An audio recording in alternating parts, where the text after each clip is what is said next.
কালকে যে রাস্তার ভিডিওটা দিয়েছিলাম, রাস্তার পাশে যে জমিগুলা, তো কালকে পানি একটু কম ছিল। কালকে বিকালে করা ছিল ভিডিওটা।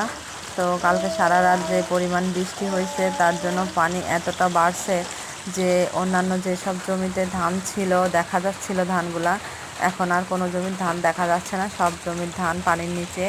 তো রাস্তাটাও এই যে দেখেন, রাস্তা দেখাইছিলাম কালকে আপনাদের, রাস্তার উপরে কোনো পানি ছিল না, এখন রাস্তা ওভারটেক করে পানি এপাশ থেকে ওপাশে চলে যাচ্ছে।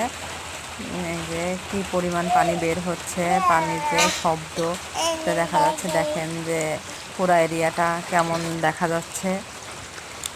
তো এখান দিয়ে রাস্তা ওভারটেক করে পানি চলে যাচ্ছে এই পাশে।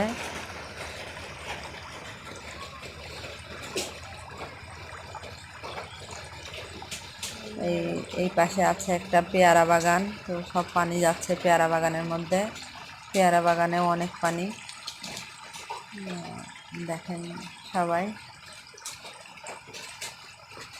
শুনছি নাকি আরও 2-3 দিন এরকম বৃষ্টি হবে। তো আল্লাহ মাফ করুক, এরকম বৃষ্টি যদি আরও 2-3 দিন হয় তো এই কৃষকদের কি অবস্থা হবে, তাদের কষ্টের ধান, তাদের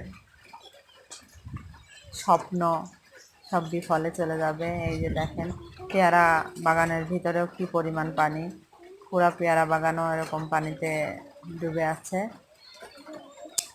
তো সবাই সাবস্ক্রাইব করে পাশে থাকবেন, দোয়া রাখবেন, ইনশাল্লাহ আরও ভালো ভালো ভিডিও দেওয়ার চেষ্টা করব, প্লিজ।